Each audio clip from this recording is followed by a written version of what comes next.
Hi, everybody. This week I went down to an Amazon warehouse in Tennessee to talk more about what we need to do to secure a better bargain for the middle class, to make sure that anyone who works hard can get ahead in the 21st century economy. Over the past 4.5 years, we fought our way back from the worst recession of our lifetimes and begun to lay a foundation for stronger, more durable economic growth. Today, our businesses have created 7.3 million new jobs over the last 41 months. We now sell more products made in America to the rest of the world than ever before.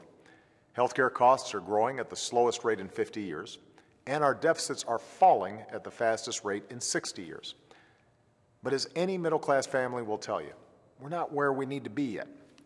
Even before this crisis hit, we were living through a decade where a few at the top were doing better and better, while most families were working harder and harder just to get by.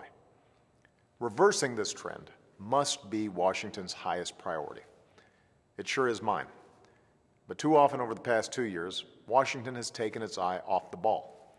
They've allowed an endless parade of political posturing and phony scandals to distract from growing our economy and strengthening the middle class. That's why I'm laying out my ideas for how we can build on the cornerstones of what it means to be middle class in America.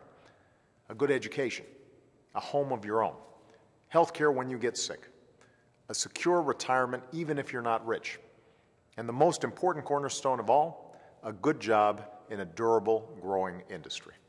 When it comes to creating more good jobs that pay decent wages, the problem is not a lack of ideas. Plenty of independent economists, business owners, and people from both parties agree on what we have to do. I proposed many of these ideas 2 years ago in the American Jobs Act. And this week, I put forward common-sense proposals for how we can create more jobs in manufacturing, in wind, solar, and natural gas, and by rebuilding America's infrastructure. What we're lacking is action from Washington. And that's why, in addition to proposing ideas that we know will grow our economy, I also put forward a strategy for breaking through the Washington logjam, a grand bargain for the middle class. I'm willing to work with Republicans to simplify our tax code for businesses large and small, but only if we take the money we save by transitioning to a simpler tax system and make a significant investment in creating good middle-class jobs. We can put construction workers back on the job, rebuilding our infrastructure.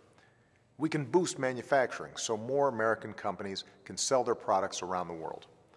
And we can help our community colleges arm our workers with the skills they need in a global economy, all without adding a dime to the deficit. I'll keep laying out my ideas to give the middle class a better shot in the 21st century, and I'll keep reaching out to Republicans for theirs. But gutting critical investments in our future and threatening a national default on the bills that Congress has already racked up, that's not an economic plan. Denying health care to millions of Americans or shutting down the government just because I'm for keeping it open, that won't help the middle class. The truth is, there are no gimmicks when it comes to creating jobs. There are no tricks to growing the economy. Reversing the long erosion of middle-class security in this country won't be easy, but if we work together and take a few bold steps, and if Washington's willing to set aside politics and focus on what really matters, we can grow our economy and give the middle class a better bargain. And together we can make this country a place where everyone who works hard can get ahead. Thanks, and have a great weekend.